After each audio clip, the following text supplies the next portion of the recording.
Friend, welcome to Bajirao Reddy Institute. Today analysis के आज के अंक में हम 23 अक्टूबर 2023 के प्रमुख समाचारों को देखते हैं।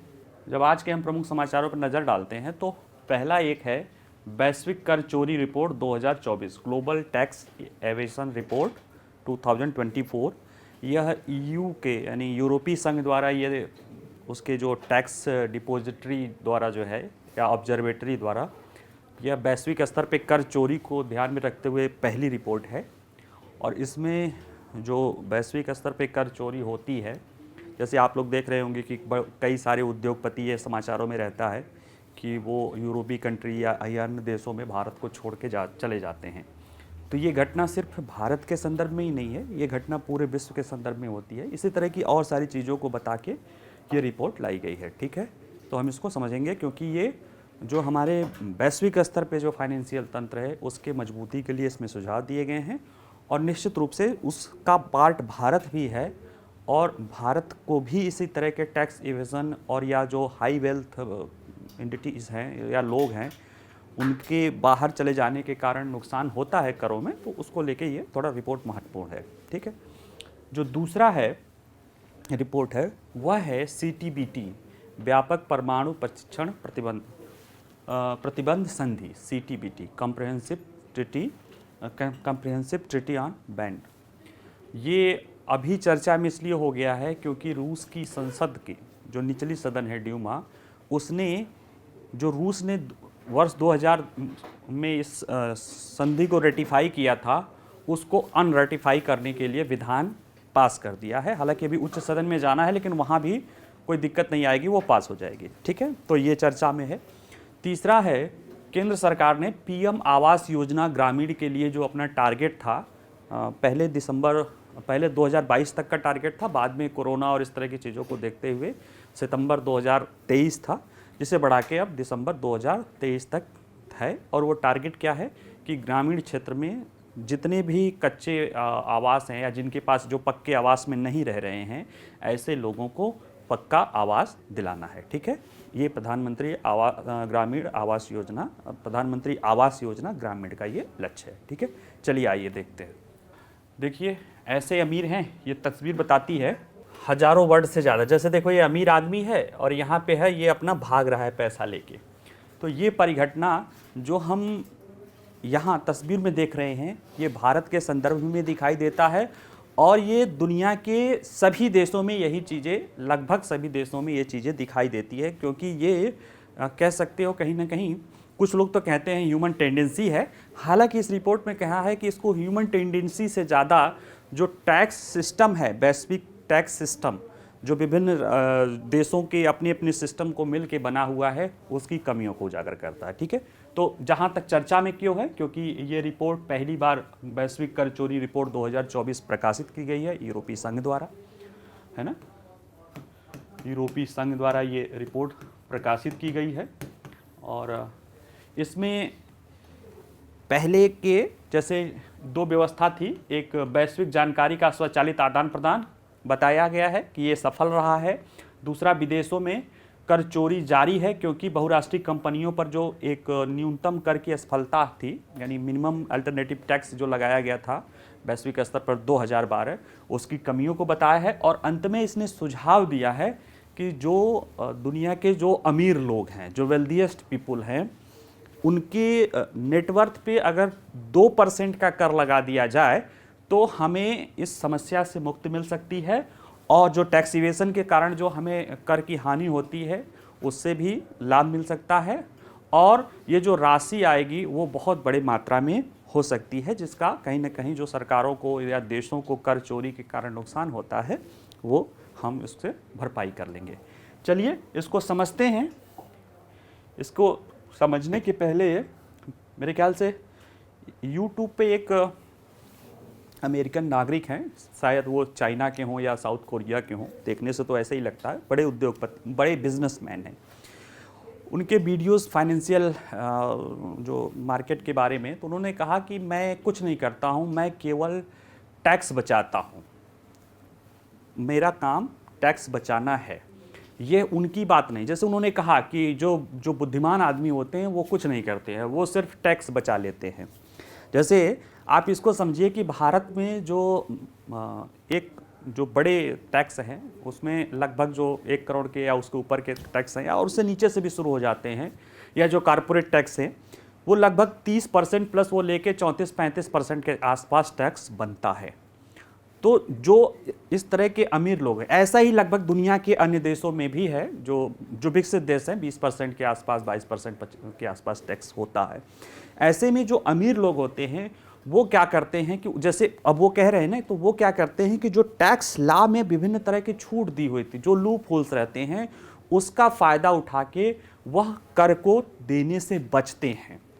उसमें कई सारे रास्ते हैं, हम उतना ज़्यादा गहराई पे नहीं जाएंगे, लेकिन यहाँ पे जो ये चर्चा की गई है वो उसमें ये रिपोर्ट चूँकि यूरोपीय संघ द्वारा अपने तरह का पहला रिपोर्ट है, मतलब उसके जरा जो उसकी एक यूरोपीय संघ वेधशाला या यूरोपियन यूनियन टैक्स ऑब्जर्वेटरी है, उसने अपना ग्लोबल टैक्स इवेशन रिपोर्ट 2024 में प्रकाशित किया है। उसने कहा कि जो वैश्विक स्तर पर कर चोरी होती है ना, वो अरबपतियों को उनकी संपत्ति के 0 से 5.5% के बराबर प्रभावी कर दरों का आनंद लेने में सक्षम बनाती है। यानी कि जो वो कर चोरी करते हैं वो उनकी जो नेटवर्थ है, नेटवर्थ मतलब जो हम कहते हैं ना कि फला बिलियन डॉलर का इतना है, मुकेश अंबानी इतने हैं, अदानी इतने हैं, या माइक्रोसॉफ्ट के बिल गेट्स का इतना है, तो वो जो उनकी नेटवर्थ होती है, उनकी जो कंपनी में उनकी हिस्सेदारी शेयरधारिता के कारण जो उनकी पूरी संपत्ति होती है, उसका 0.5% के बराबर वो लगभग कर चोरी का वो आनंद उठा लेते हैं। ठीक है, तो इसके लिए इस रिपोर्ट में पिछले 10 वर्षों में अपनाए गए अंतर्राष्ट्रीय सुधारों, यानी इसको कैसे कर चोरी को, अंतर्राष्ट्रीय स्तर पर कर चोरी को रोकने के लिए क्या क्या किया गया है, उसमें जैसे एक है कि बैंकिंग जानकारी का स्वचालित अंतर्राष्ट्रीय आदान प्रदान। जैसे पहले क्या होता था कि हमारे यहाँ या जहाँ भी जो उद्योगपति या जो बिजनेसमैन होते थे वो अपने पैसे को ले जाके ऐसे देशों में जो टैक्स हेवन देश थे उनके बैंकों में, जैसे स्विस बैंक बहुत फेमस था, ऐसे बहुत सारे बैंक हैं छोटे छोटे, वहाँ पे ये ले जाके अपना पैसा पार्क कर देते थे और उसके बारे में सूचनाएं हमें नहीं रहती थी। लेकिन वैश्विक प्रयास से 2017 से ये स्वचालित रूप से चालू हो गया है कि अब उन जो बैंक हैं, उन बैंकों को, सभी नहीं है लेकिन फिर भी काफ़ी संख्या हो गई है, उन देश के बैंक, उन देशों में जो भी बैंकिंग संस्थाएं हैं उसमें जो भी फाइनेंशियल ट्रांजैक्शन होता है उनको ऑटोमेटिक रूप से दूसरे देश को या उस तरह के देशों को साझा करना चाहिए। भारत में भी बहुत सारा इस तरह की सूचना आ रही है जिसको लेकर हम कर वसूलने में या जो है जो टैक्स वसूलने में या जो हमारी टैक्स फाइनेंशियल सिस्टम है या जो भी अगर ब्लैक कर चोरी हुआ है तो उस तरह के जो है न हम केवल कर वसूल रहे हैं बल्कि उन पर जुर्माना आदि लगाने का भी काम शुरू करें। इसी तरह का मामला भी जो अनिल अंबानी के लिए भी आया था कि उनका जो है स्विस बैंक में पैसा जमा है जो उन्होंने नहीं बताया है। ठीक है, तो ये है। दूसरा ये है कि बहुराष्ट्रीय जो मल्टीनेशनल कंपनी है उनके लिए एक वैश्विक न्यूनतम कर, मिनिमम अल्टरनेटिव कर होता है, MAT मिनिमम अल्टरनेटिव कर, कि जो कर का नहीं पता होता तो कम से कम इतना कर दो इनको देना होगा, उसकी भी व्यवस्था लेकर अंतर्राष्ट्रीय समझौता हुआ था। ये 2012 में हुआ था और ये आदान प्रदान वाला समझौता 2017 में हुआ था। तो इन दोनों पर इसमें चर्चा की गई है और बताया गया है कि वैश्विक स्तर पे 2 प्रमुख चीज़ें हुई हैं, जिसमें पहले के बारे में यानी जो बैंकों का आदान प्रदान करके है, क्या है कि उसमें काफ़ी सफलता मिली है, और जो दूसरा है वो सफल नहीं हो पा रहा है और इसको भी पलीता लगाने की कोशिश हो रही है। ऐसे में चलिए हम इनको समझते हैं कि ये क्या कहना चाह रहा है यह रिपोर्ट। ठीक है, तो पहले तो ये सब करके तो उसने बताया कि जो वैश्विक स्तर पे जो अरबपति हैं, जो इतना कर चोरी करते हैं या जो सारे लोग हैं, अगर उसमें उनके जो नेटवर्थ हैं, जो अमीर लोग हैं एक पर्टिकुलर, उनके नेटवर्थ पे अगर 2% MAT मिनिमम अल्टरनेटिव टैक्स या जो कह सकते हैं वेल्थ टैक्स, प्रॉपर्टी टैक्स या वेल्थ टैक्स अगर लगा दिया जाए तो उसको से ही हम जो है कह सकते हैं कि ये सिर्फ लगाया जाए, वो भी केवल 3000 व्यक्तियों पर लगाना होगा और उससे $250 अरब का राजस्व हमें प्राप्त हो सकता है। इनका कहना है, ये सुझाव दिए कि अगर जो दुनिया के 3000 व्यक्ति हैं, मतलब एक लिमिट बताया, उसमें जो सिर्फ 3000 व्यक्ति हैं, अगर उनकी प्रॉपर्टी पे केवल 2% का संपत्ति टैक्स या वेल्थ टैक्स लगा दिया जाए उनके नेटवर्थ पे, तो हमें एक तो 3,000 लोग हैं तो कोई बहुत मुश्किल नहीं आएगी। दूसरे जो है $250 बिलियन का इससे राजस्व प्राप्त हो जाएगा। इसके लिए जरूरी क्या है कि इसके लिए जरूरी होगा एक राजनीतिक इच्छा शक्ति की।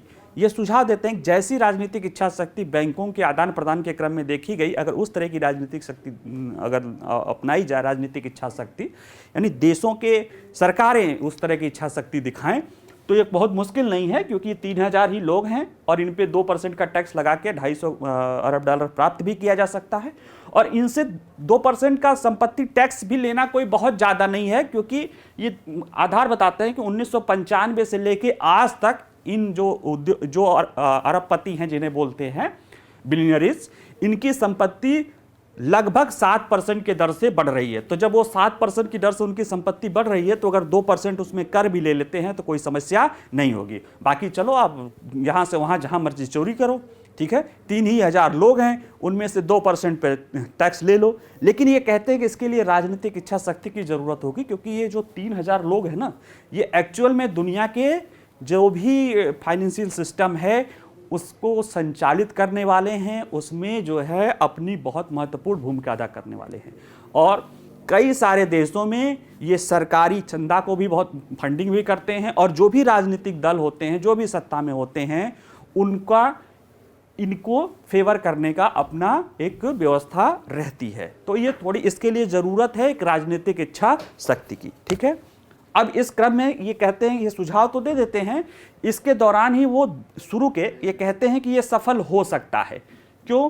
क्योंकि ऐसे हमारे पास वैश्विक प्रयास मौजूद हैं जो कि सफलता दिलाए हैं।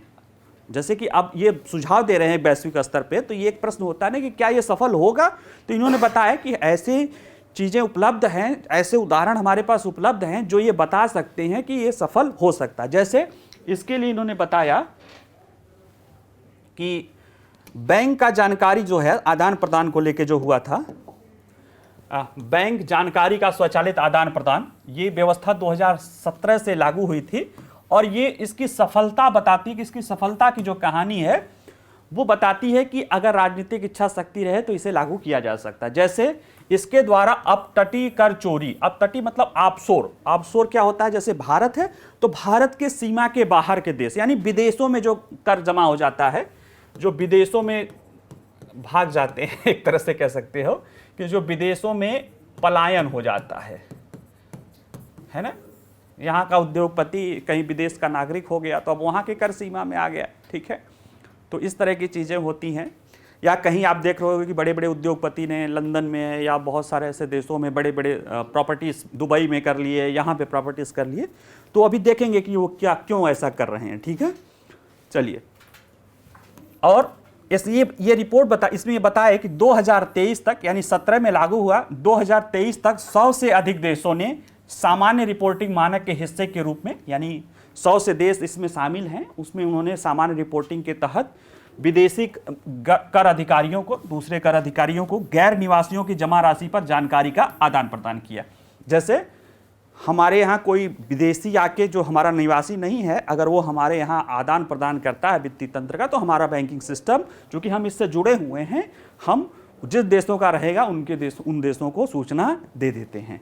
इससे क्या हुआ कि 10 वर्षों में, इसकी सफलता देखिए कि 10 वर्षों में, होने के तो अभी 6 साल है, लेकिन पिछले आंकड़ों में देखेंगे 10 वर्षों में विदेशों में कर चोरी का 3 गुना कम करने में बैंक जानकारी का स्वचालित आदान प्रदान की सफलता प्रकाश में डाला।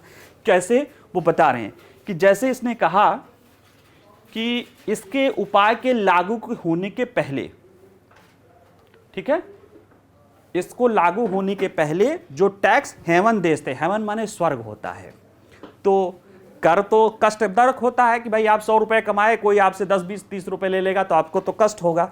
तो ऐसा देश जहां आपसे कर न लिया जाए या बिल्कुल कम लिया जाए, तो वो तो आपके लिए क्या होगा, स्वर्ग होगा, कर स्वर्ग। तो ऐसे टैक्स हेवन देश जहां पे कर की दर बहुत कम है या लगभग न्यून है, वैसे देशों को कर स्वर्ग या टैक्स हेवन देश कहते हैं। ऐसे देशों में जो ज़्यादातर उद्योगपति या वो अपने पैसे को वहाँ पे पार्क कर देते थे, उसमें से स्विट्ज़रलैंड भी एक प्रमुख था। मॉरिशस और किट्स आइलैंड, छोटे छोटे मार्शल आइलैंड, छोटे छोटे बहुत देश हैं, लेकिन वहाँ पे देखेंगे कि हमारे देश के या बहुत सारे देशों के उद्योगपतियों की अपनी जो है वहाँ पे एक कंपनियाँ रजिस्टर्ड हैं। उससे क्या होता है कि जैसे बताया कि वैश्विक स्तर पे इन टैक्स हेवन देशों में वैश्विक सकल घरेलू उत्पाद के 10% के बराबर, यानी जो टैक्स हेवन देश थे इसके लागू होने के पहले, उसमें टोटल वैश्विक जीडीपी का 10% निवेश था। यानी कि टोटल वैश्विक जीडीपी के 10% का हिस्सा इन टैक्स हेवन देशों में था, जिसकी जानकारी हमारे कर प्रणाली को, जिन देशों का होगा उनका पता नहीं था कि ये किस देश का है, क्या है, क्योंकि ये टैक्स हेवन देश सूचना नहीं देते थे। ठीक है, लेकिन जब इसे लागू हो गया, फिर इस पर दबाव बना, यूरोपियन संघ का दबाव बना, FATF का दबाव बना, अमेरिका ने भी दबाव बनाया, भारत ने भी दबाव, यानी जो दुनिया के महत्वपूर्ण देश है उन लोगों ने दबाव बनाना शुरू किया। तो नानुकुर करने के बाद स्विट्जरलैंड भी तैयार हुआ है और वो फिर धीरे धीरे दुनिया के देशों को सूचना देता है। ठीक है, तो वैसे में आज भी ऐसा नहीं कि जो 10% था वो कम हो गया है, वो आज भी इन देशों में 10% वैश्विक जीडीपी का जमा है। और वो लोग कौन है? दुनिया के सबसे अमीर लोग हैं। लेकिन अच्छी बात यह है कि जो पहले ये पूरा का पूरा कर चोरी में चला जाता था, अब उसका 75% की जानकारी विभिन्न देशों के जो कर अधिकारी हैं या कर तंत्र हैं उनको है। ठीक है, यानी ये कह रहे हैं, जरा समझिए इसको। पहले क्या था कि पूरा का पूरा, जैसे अब ये कर टैक्स हेवन है, हेवन में चले गए तो बस ठीक है, वहां बिल्कुल जानकारी ओपेक में हो गया। पैसा तो ये 10% ही वैश्विक घरेलू जीडीपी का वहां था, लेकिन उस पर कोई कर नहीं ले पा रहे थे। अब भी ये वैश्विक जीडीपी का 10% के बराबर वहां पे है, लेकिन अब केवल 25% ही कराधान से बचता है। यानी सिर्फ 25% ही राशि ऐसी है जिस पे कराधान नहीं हो पा रहा है। बाकी 75% राशि यानी कि वैश्विक जीडीपी के 7.5% की जानकारी कर अधिकारियों को होती है, जिन पे वो कर लेने में सक्षम होते हैं। तो ये 25% क्यों रह गया उसको अब समझेंगे, लेकिन ये बता रहे हैं कि ऐसे ये जो गैर अनुपालन में एक बड़ी सफलता है, वो दिखाती है कि अगर ऐसा करने की राजनीतिक इच्छा शक्ति हो तो कर चोरी के खिलाफ तेजी से प्रगति हो सकती है। ये उदाहरण देके बता रहे हैं कि कहीं जहां पहले वैश्विक जीडीपी का 10% तक कर चोरी टैक्स हेवन में कोई जानकारी नहीं रहती थी, अब उसके कम से कम 3/4 हिस्से की तो जानकारी हो गई है। और ये कैसे हुआ? वैश्विक स्तर पे राजनीतिक इच्छा शक्ति की उपस्थिति। ऐसे में वो बता रहे हैं कि अगर वो 2% वाला भी लगाएंगे तो सफल हो जाएंगे। और ये 25% क्यों नहीं हो पा रहे हैं, उसके पीछे भी ये कारण बताते हैं कि अभी भी कर चोरी जारी है। उसके लिए वो 2 कारण बताते हैं। पहला ये है गैर रिपोर्टिंग वाली परिसंपत्तियां। इनमें भी जो कई सारे, जैसे जो किन किन संपत्तियों का, किन किन ट्रांजैक्शन का, वित्तीय ट्रांजैक्शन का सूचना देना है वो तय है। ऐसे में जब अब सूचनाएं ज़्यादा देने लगे तो जो निवेश करने, जो वहाँ पे पैसा पार्क करने वाले हैं, वो उन वित्तीय परिसंपत्तियों में मालिक हो जाते हैं जिनकी रिपोर्टिंग अभी संभव नहीं है। और हम कर चोरी करने वाले देश हैं, हम बैंक हैं। हमारे यहाँ वो व्यवस्था है कि भाई पहले तो हम पूरा छुपाते थे, लेकिन अब क्या है कि हमें बताना पड़ रहा है, तो हम उन लूप होल का है कि जो है उसमें कि इतना इसमें निवेश होगा या इस तरह की संपत्ति रहेगी, तो उसकी सूचना नहीं देना है। तो जो टैक्स चोरी करने वाले लोग हैं वो क्या करेंगे? वो उन्हीं जो है परिसंपत्तियों में ज़्यादातर निवेश करने लगेंगे, जैसे कि रियल इस्टेट। रियल इस्टेट एक वो चीज़ है जिसमें निवेश अगर वो कर देते हैं उन देशों के थ्रू दूसरे उसमें, तो उसकी सूचना वो ऑनलाइन जो ऑटोमेटिक जो आदान प्रदान है उससे वो बाहर रह जाती है। तो इसीलिए वो बता रहे हैं कि वो जो 25% है ना, वो इसीलिए बाहर रह जा रहे हैं। क्यों? क्योंकि एक तो उसमें कुछ लूप होल है जिसका वो फ़ायदा उठा रहे हैं, जैसे कि रियल इस्टेट। दूसरा क्या है कि जो इन देशों में, क्योंकि सभी वित्तीय संस्थान बैंक जानकारी के स्वचालित आदान प्रदान की आवश्यकता का अनुपालन नहीं करते हैं। कई ऐसे बैंक हैं जैसे उनको लग रहा है कि अगर हम अभी नहीं बताते हैं तो क्या होगा, वित्तीय तंत्र हमारे ऊपर क्या कर लेगा, क्योंकि उस तरह की अभी दंडात्मक या कठोर कार्रवाई की व्यवस्था नहीं है। और बदले में अगर वो आदान प्रदान करते हैं तो हो सकता है कि उनका ग्राहक भाग जाए। तो ये बताते हैं कि इसी तरह से ये सुझाव देते हैं कि इसके लिए ज़रूरत है कि एक तो देखिए रियल एस्टेट में स्थानांतरित करना है। इन दोनों को देखते हुए ये कह रहे हैं कि एक तो वैश्विक स्तर पे इस पे ध्यान देने की जरूरत है कि जो संस्थाएं, जो बैंक इसमें शामिल नहीं है उनको भी शामिल किया जाए। दूसरे, जो इस तरह की रियल एस्टेट या इस तरह की परिसंपत्तियां हैं जिनका आदान प्रदान, जिनकी सूचना इंफॉर्मेशन का आदान प्रदान करना जरूरी नहीं है, उनको भी शामिल किया जाए ताकि जो वो 25% बच जा रहे हैं उसका भी लाभ मिले। साथ ही में ये रिपोर्ट जो है वैश्विक कर चोरी रिपोर्ट, यह एक तो सुझाव का बताई कि ये अच्छा है जो बैंकों के बीच में आदान प्रदान हो रहा है सूचनाओं का, उसका फायदा बताई, उसकी जो कमियां हैं वो बताई। दूसरा बताया कि एक और प्रयास हुआ था बहुराष्ट्रीय कंपनियों पर 15% का वैश्विक न्यूनतम कर, यानी जो मल्टीनेशनल कंपनी थी उसमें 2012 में ये व्यवस्था की गई कि इन पर मिनिमम अल्टरनेटिव टैक्स या मैट 15% की दर से लगाया जाए। लेकिन बताएं कि ये बता रहे थे कि इसमें सफलता नहीं मिली।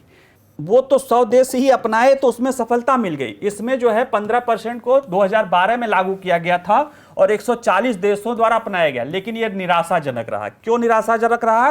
क्योंकि पाया गया कि बड़ी मात्रा में लाभ जो है टैक्स हेवन में स्थानांतरित हो रहा है।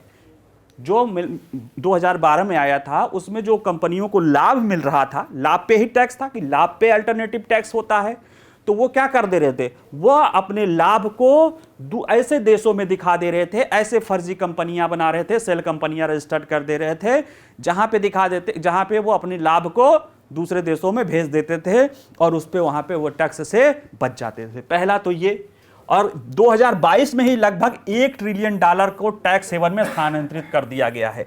यानी कि $1 ट्रिलियन मतलब 1000 बिलियन डॉलर या 1000 अरब डॉलर को टैक्स हेवन देशों में लाभ को ट्रांसफर कर दिया गया है। ठीक है, और अगर ये ट्रांसफर ना किया जाता तो जो इन कंपनियों पे जो मुनाफा लिया जाता है 15%, यानी उसका जो भी मुनाफा लिया जाता है कंपनियों का, उसका वो सही मायने में देखा जाए तो 35% वो टैक्स हेवन देशों में ट्रांसफर करके अपना बचा लेते हैं। क्यों बचा लेते हैं वो बताए कि उसमें क्या होता है कि ज़्यादातर ये होता है कि ये ग्रीन वॉशिंग का प्रयोग करते हैं। ग्रीन वॉशिंग क्या है मैं बता रहा हूँ। देखिए, जैसे अमेरिका में ये मिनिमम अल्टरनेटिव टैक्स है और देशों में, तो इनको कुछ व्यवस्था दी जाती है कि आप जो है अगर ग्रीन सेक्टर में या ग्रीन इकोनॉमी में निवेश करते हैं या उस तरह की चीज़ों को अपनाते हैं तो आपको जो है टैक्स रिबेट मिलेगा। और वो टैक्स रिबेट भी जो उनके प्रॉफिट का 15% था और मिनिमम अल्टरनेट टैक्स भी 15% था। तो ऐसे में क्या करते थे ये लोग कि दिखा देते थे कि हमने ग्रीन क्षेत्रों में या इस तरह की चीज़ों में हमने काम किया है और वहाँ से 15% का टैक्स क्रेडिट लेके और यहाँ से ये चीज़ें बचा लेते थे।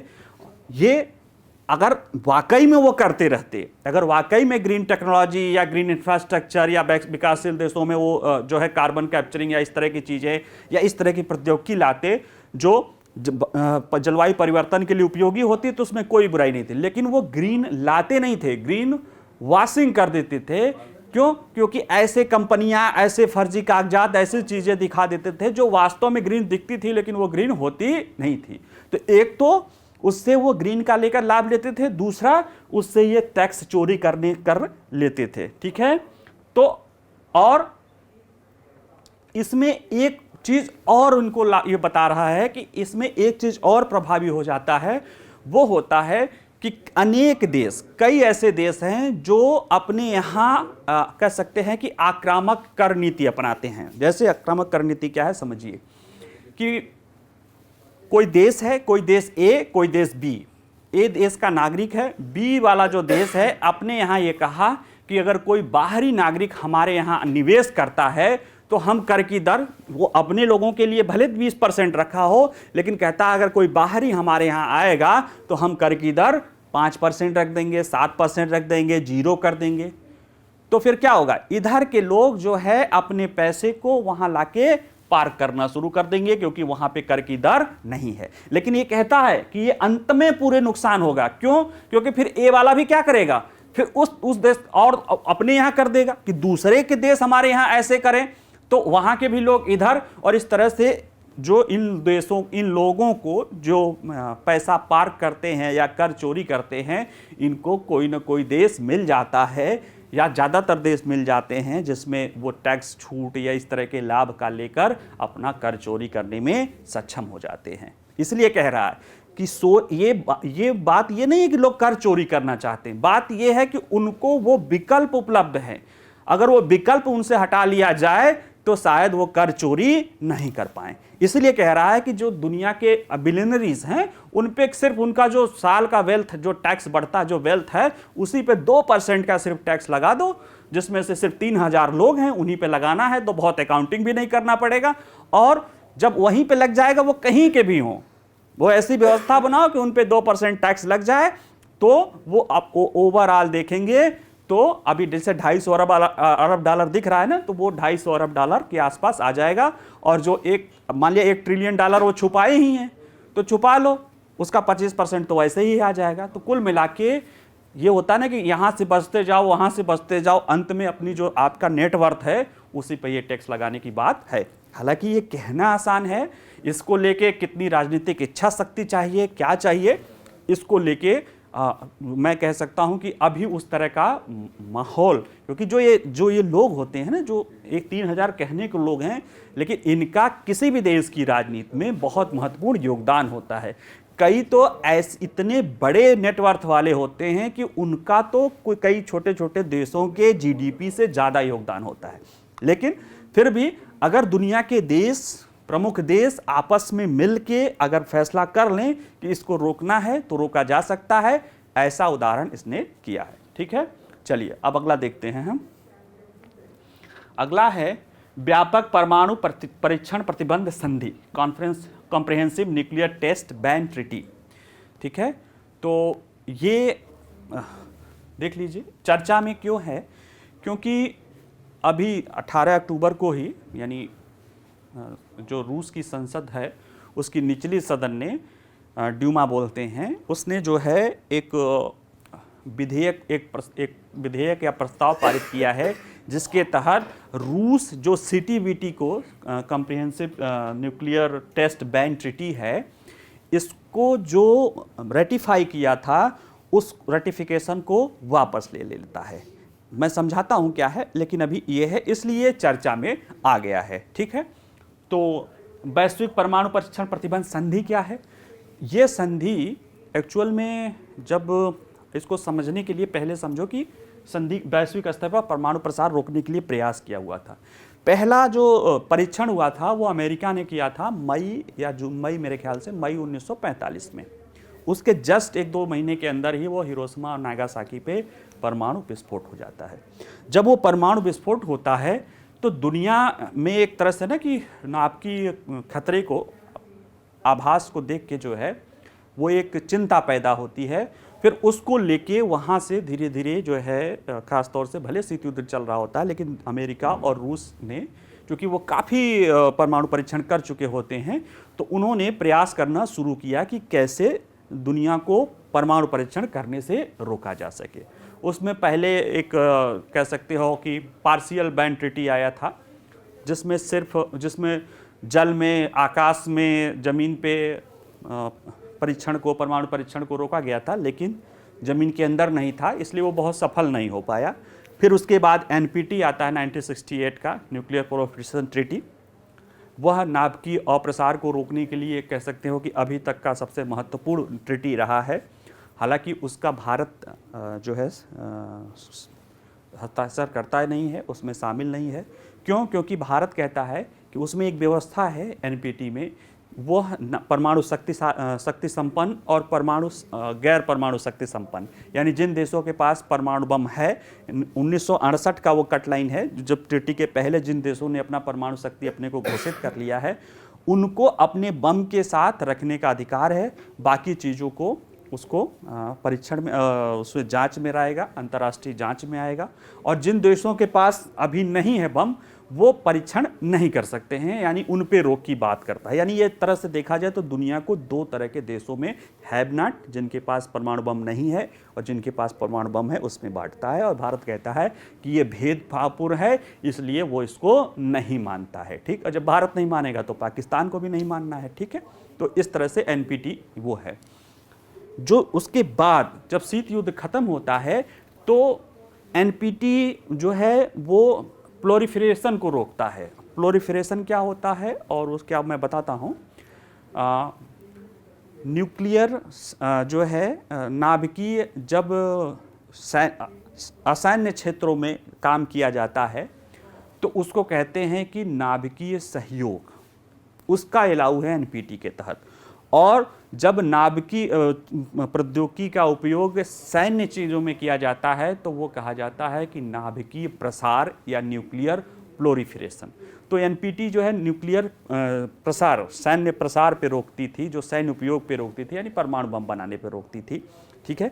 लेकिन देखा गया कि उन लोगों ने समझा कि जिसके पास असैन्य है वो धीरे धीरे अपना जो है प्रयास कर करके वो क्या कर सकता है, वो परमाणु बम के करीब पहुंच सकता है। क्योंकि भारत ने भी किया था 74 में, फिर उसके बाद जो है इस तरह के और भी देशों के बारे में सूचनाएं आती रही हैं, ठीक है। फिर एक comprehensive nuclear test ban treaty लाया गया है कि ऐसा ट्रीटी जो किसी भी तरह के न्यूक्लियर टेस्ट को बैन करता हो, किसी भी तरह के किसी भी माध्यम में, ठीक है। न वो आकाश में, न ये, न सैन्य, न सहयोग, यानी न शांतिपूर्ण के लिए, न उसके लिए, किसी भी तरह के नाभिकीय परीक्षण को बैन करता है, ठीक है।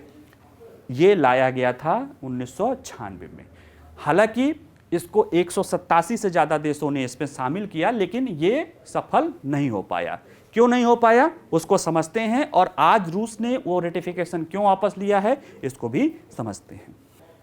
देखिए अभी क्या है कि रूस अमेरिका के बीच तनाव तो बढ़ रहा है। रूस की संसद ने, निचले सदन ने 18 अक्टूबर को व्यापक परमाणु परीक्षण प्रतिबंध संधि के अनुसमर्थन को रद्द करने वाले विधेयक को अंतिम मंजूरी दे दी है। ऊपरी सदन पहले ही कह चुका है कि वो देगा, जब उसके पास आया तो दे देगा। क्यों? क्योंकि राष्ट्रपति व्लादिमीर पुतिन ने एक बयान में कहा था कि संयुक्त राज्य अमेरिका सीटीबीटी को रेटिफाई नहीं किया है, ऐसे में उसके बराबरी के लिए हमें भी जो रेटिफिकेशन हमने वर्ष 2000 में किया है उससे बाहर निकल जाना चाहिए, ठीक।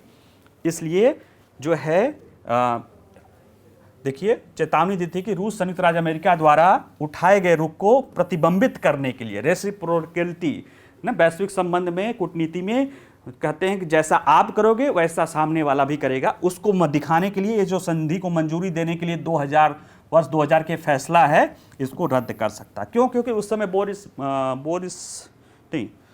बोरिस येल्सिन थे क्या, जो संयुक्त राष्ट्र खत्म हुआ था, रूस बना ही था, और जो रूस उस समय के राष्ट्रपति थे वो बिल्कुल कहा जाता है कि अमेरिका के वो पिट्ठू ही थे।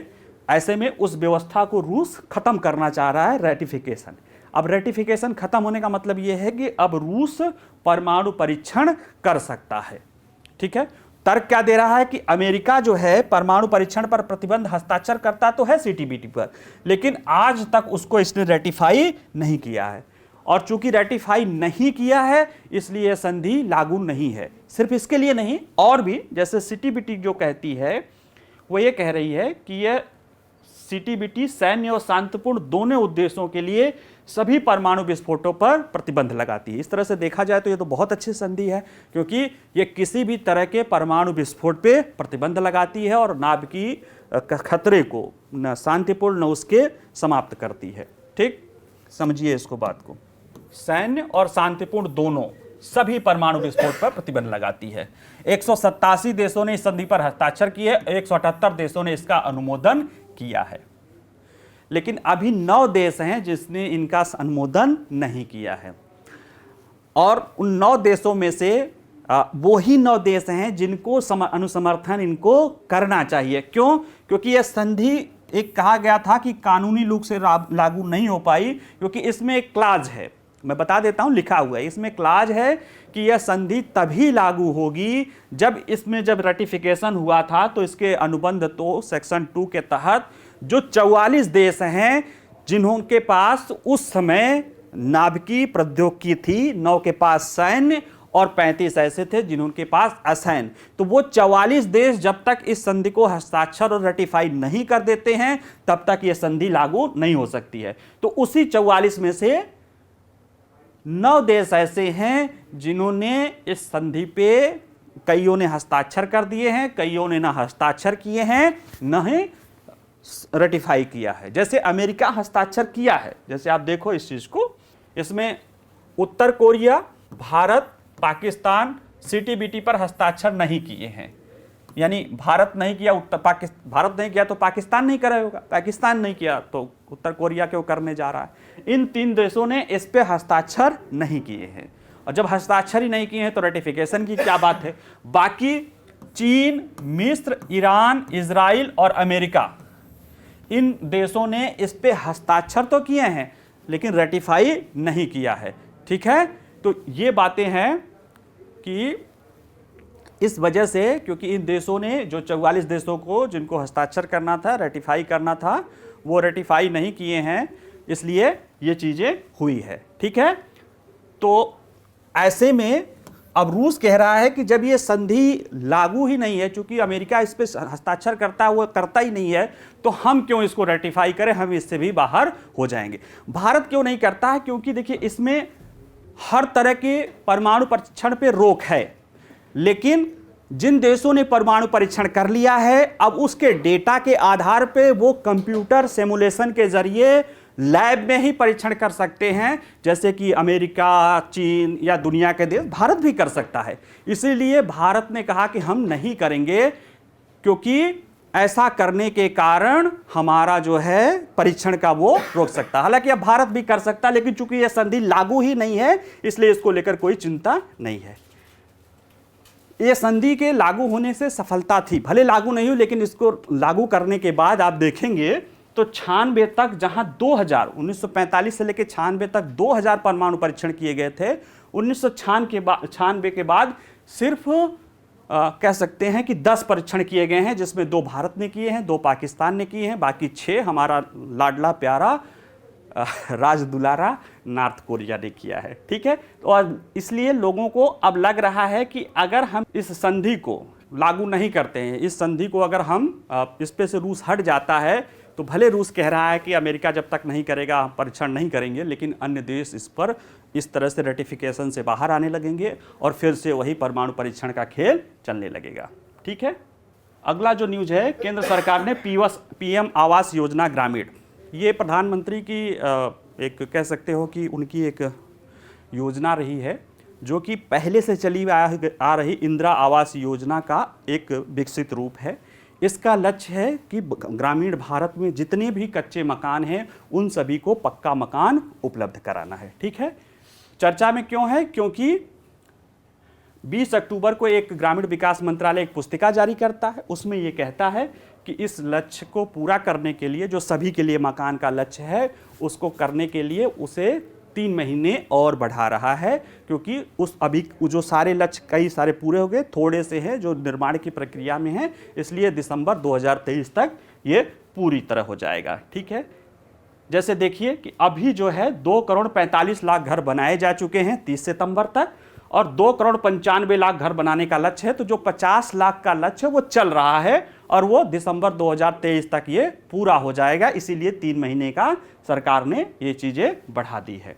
और ये क्या है, ये 2016 में जो इंदिरा आवास योजना है, उसी का ही एक कह सकते हो संशोधित रूप है, जिसे नवंबर 2016 में इसे लाया गया था। ठीक है, इस उद्देश्य के लिए सरकार ने 2,48,2.4 लाख करोड़ रुपए अब तक इस पे खर्च कर चुकी है। इस साल भी सरकार ने 54,487 करोड़ रुपए की राशि इस पे खर्च की है। ठीक है, PM आवास योजना के बारे में देखिए, इसको आप लोग जानते ही होंगे, फिर भी बता देता हूं कि ये केंद्र सरकार की एक योजना है, केंद्र प्रायोजित योजना है, जिसमें 60% पैसा नॉर्मल राज्यों के लिए केंद्र सरकार देती है, 40% राज्य सरकार देती है।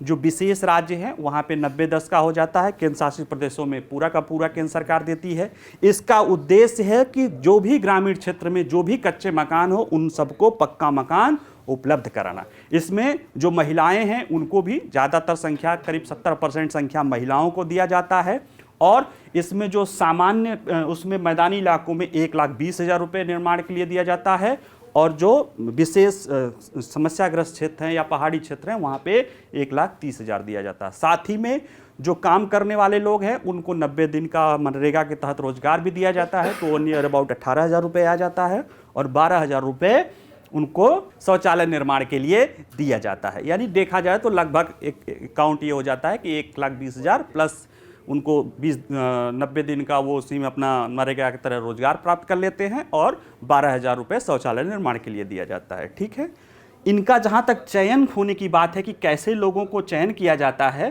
कि उसमें जो डेटा होता है वो जो 2011 की सामाजिक आर्थिक जनगणना हुई थी उसके आधार पे एक डेटा तैयार किया जाता है, जिसके तहत ये लाया जाता है। मैं कहूँ कि ये प्रधानमंत्री का क्यों पेट प्रोजेक्ट है, क्योंकि multi poverty index, multi dimensional poverty index जो है उसके महत्वपूर्ण आधारभूत तत्व में जो है पक्का मकान, इस तरह की चीज़ें भी शामिल होती है। ऐसे में जब ये दिसंबर में वो पूरा हो जाएगा, तो जब आगे आने वाले मल्टी डायमेंशनल पावर्टी इंडेक्स के आंकड़े देखेंगे तो उसमें निश्चित रूप से भारत का रैंक होगा वो सुधरा दिखेगा। वैसे भी पिछले सालों में सुधरा दिखेगा है और अच्छा दिखेगा। ठीक है, चलिए फिर, थैंक यू।